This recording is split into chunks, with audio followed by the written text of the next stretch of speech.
If you want to make 10K plus online using AI, then here's how. Sell high ticket products like these from reputable brands, but you don't hold stock, no capital investment. You just dominate the traffic and conversion game using these AI strategies. The first place we want to use AI to dominate is in paid ads because that is our ticket to fast sales. So, what we've done in my school community, the 1% Ecom Club, is build a custom GPT that has direct feed into the API from data for SEO. This data feeds tools like Ahrefs, SEMrush, those $200 a month plus search tools for SEO. Okay. What we do is we have this custom GPT that is not only got that API feed, but also is trained on our ad system. So it can pull and make sense of the data as we prompt it. And it helps us find the winning keywords, the gold, high intent, high conversion rate keywords that we can build our ad system around. We're talking things like brand and product names that we're going to want to partner with and go after because they have high search intent. We're talking about specific dimension keywords when people are looking for a 48-inch, 36-inch, 60-inch fire pit. We're talking about material specific ones when they want a Corteen, cast iron, concrete, stainless steel, etc. Feature driven when they want something like they want a grill with it, a cooking grate, they want it to be movable on wheels. Or use case intent, they've got a really large area they need to heat, they've got a cold space. The fuel type is sometimes important. People have natural gas or they particularly want wood. And then also the shape and style is important for things like interior designers or people who are very design conscious. Finally, we've got price and purchase intent. Now, all of these build up our ad system. What most people do in any niche is they waste a lot of their budget on, firstly, wastage keywords, which we get this tool to find for us and completely exclude. We don't want to be showing up for things like DIY fire pit, pre-owned, under $500, all that sort of thing. But if we set a campaign up with Google, like 99% do, and use their out-of-the-box settings, it'll crawl this page and it will show us for waste keywords like that. So we want to exclude those right away to get our budget going further.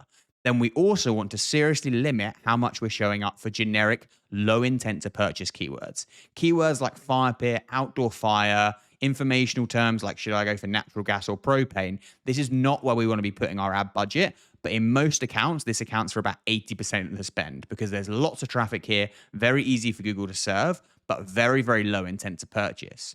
Once they get into the filtering and the specific stage rather than the browsing stage, that's when conversions come fast. That's when we've got things like rectangular concrete fire pit, small fire bowl, 2 meter dining fire table, and then even more combinations of those. So, for example, a popular brand and product name, or a material and a size. When people are searching that specifically, they convert really well. But these tend to be uncompetitive because people are wasting their spend up here where all the volume is. Meanwhile, there might only be 200 searches per month for these terms, but we're going to hoover them up because we found them, prioritized them, and that is how we make sure we get massive return on investment for our ads and make profitable sales early. We also recognize that when people land on a landing page like this or any of our product pages, in high ticket, when we're asking them for almost $3,000, they are often not going to convert in session. So we create retargeting. We essentially cookie them when they come on the page, and then we serve retargeting them to them in Meta, Pinterest, Google, wherever they might go after that. Now, producing creative is somewhere we can also leverage AI. What I've done here is I've literally taken a photo of my product and I've said, here it is. Can you put some people sitting around it at nighttime enjoying some wine and food? Maybe as part of my offer, I decide we do a everything ready for you setup package. So when they buy through us, we also give them, the fuel. We have a courier that we partner with that goes out, sets it up for them, plugs the fuel in, gets them ready to go. And so we can show in our creative the end state, which is let us take care of everything with your fire pit. You just get, the wine and the cheese ready to enjoy it, for example. That's the sort of thing that we can essentially follow our customers, our prospects around the internet with, and keep them coming back into our funnel and buying from us rather than competitors. And that is just one example. We can do that for every desired end state, every pain point, etc., for our customers because it's so easy to produce the creative featuring our product because of AI. There's a bunch more ways we dominate paid ads with AI, but I want to talk about SEO now, organic traffic, because we also want to earn some free traffic from Google by finding the right keywords and creating the best content for them. We want to start with informational. We don't want to pay for this traffic, but we do want to rank for it organically in Google. You can see if I put in fire pit or anything to do with it, a certain type of fire pit, a use case, a question, that I'm going to get these people also ask, keywords coming up. These exist because when people are browsing these products, they also ask for the answers to these. Now, we have built inside the 1% Ecom School this scraper. It essentially allows you to put in any target keyword you want: fire pit, bioethanol, fire pit, wood, gas, etc. And it will give you all of the keywords that exist in terms of what people are searching when they're browsing and learning about these products. And these are really underserved keywords that we can rank for quickly and start getting that browsing traffic into our funnel. You can see people want to know things like, does it increase your home insurance? How long will a £20 propane tank run it for? What are the disadvantages? Where should I place it? All these things. These are all keywords we can go after, and we want to do it at scale using AI. I use this tool, SEOwriting.ai, which is a purpose-built AI tool that is trained on all the aspects of creating great content, not only for the customer, but also for SEO.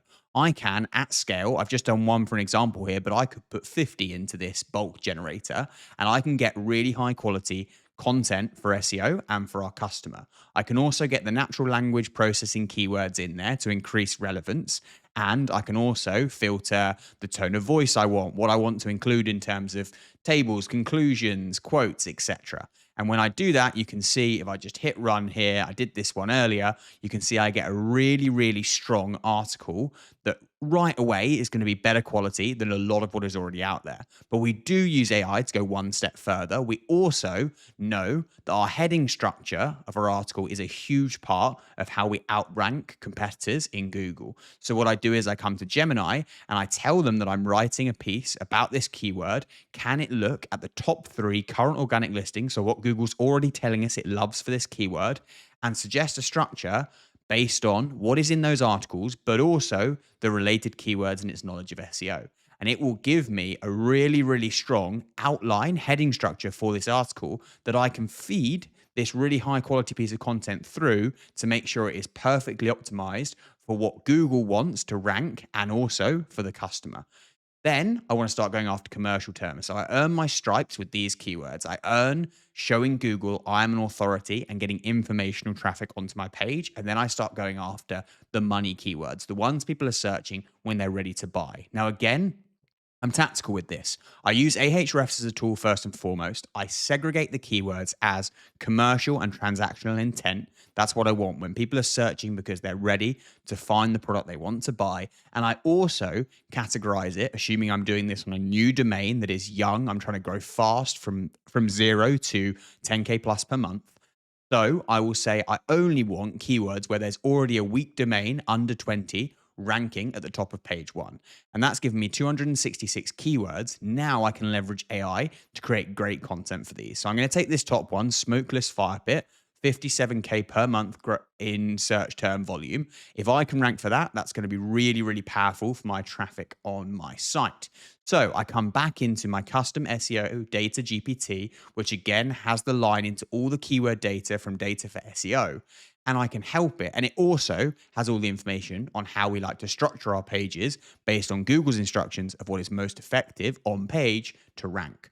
So what I can do is I can ask it, please go ahead and create me a page structure for smokeless fire pit as a keyword. It's going to look at things like the related keywords, the long tail versions, and give me a page structure. You can see it's found what the best supporting keywords are for this keyword so that we can show relevance to Google and rank. It's given me a suggested page structure in terms of how I build out that collection page.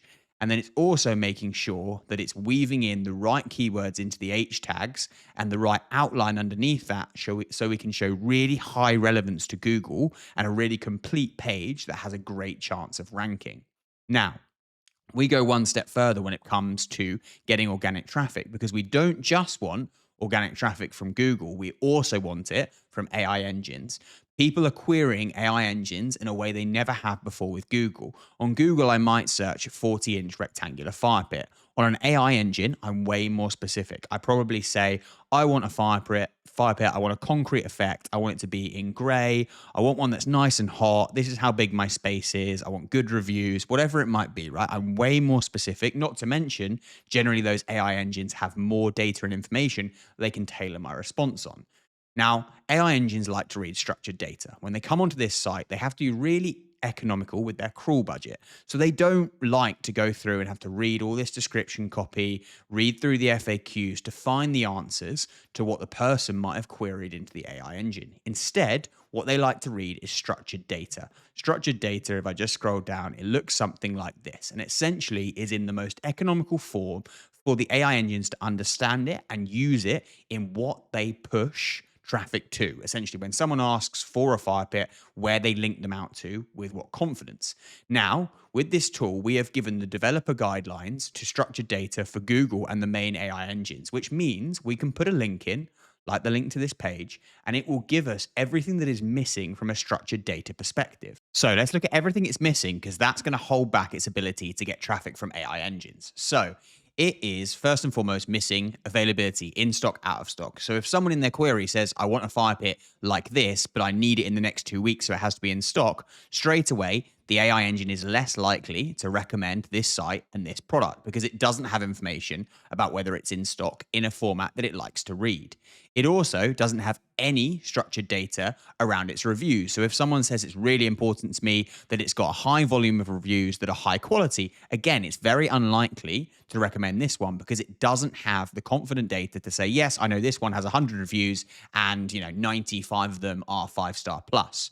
It's also missing things about the product variation. So again, if someone says, I want one that's available in multiple colors, which this one, it is. And if it had the right data, the AI engines would know that it's available. So if someone says, oh, I want a black finish, or I want a sort of, cafe mocha sort of finish, if it had the right structured data, it would know it's able to suggest these. But because it hasn't been fed in the right format, the ability for this page to gain traffic from people searching for these fire pits in AI engines is massively reduced. Now, what this tool does is it finds these gaps, and it also gives you the structured data following the developer guidelines directly from Google and the AI engines of how you can add this to your site in a way that makes sure that these AI engines have all the information to push you as much traffic as possible. Another great way to use GPT, this time in agent mode to get external traffic, is from affiliates. There are businesses that have the eyeballs of your customers because they currently rank for relevant terms and they are looking to push out to products for a commission. They're already there doing it. ChatGPT in agent mode allows me to find businesses that are currently ranking for keywords related to fire pits in the US. And in this case, GPT has done the work for me. It's gone through all the different keywords related to fire pits and it's found all the different sites that are ranking and pushing that traffic out to other products, external products, in exchange for an affiliate commission. So now I have a long list of people who already have the attention of my ideal customer and can push me buyers, and I can start reaching out to them so that I can get featured in their pieces in exchange for a commission, and they only get paid when we sell products. So it's a great win-win relationship. Now, I have one more hack for you. It's probably my favorite. But honestly, if I was to show you every single strategy where we use AI to grow these businesses, the video would be about 5 hours long. We do have a school community, the 1% Ecom Club, where we literally combine e-commerce and AI strategies to grow as quickly as possible to 7 figures in revenue, which is a 6-figure income for the business owner. There's a link in the first comment. In terms of the final hack, the one I love the most is I see this all the time. When you use this business model, you are a retailer. You're here to dominate the traffic and conversion game. So you are selling products that other people also sell. Very often, the manufacturer will give you these, just a load of white background studio images. Everyone has the same ones, and it basically means that, firstly, Google recognizes that your content is duplicate, it's the same as everywhere else, and it's also low value for the customer. It is so easy to use AI to create a higher quality version of product images. You can see here, I literally took this product and I basically put it into this Clade AI tool. I did this for free. You get free credits, 50, I think, to be able to use. And I just gave it a very simple prompt of putting it into a well-landscaped backyard, patio seating around it at nighttime, and that's what I've got. Now, I can reskin that multiple times. I can get people sitting around it. I can do all the sorts of things. And look, sometimes I think that looks a little bit unnatural, so I'd probably have it rework it. But you can see I can do this with any product, whether it's a sauna, whether it's a gazebo, whether it's a fire pit, and I can create really high quality imagery so that my product page looks a lot more lifestyle than these. Not to mention the AI engines, Google, the ads auction is all going to recognize that I have unique imagery where others are using the same generic photos.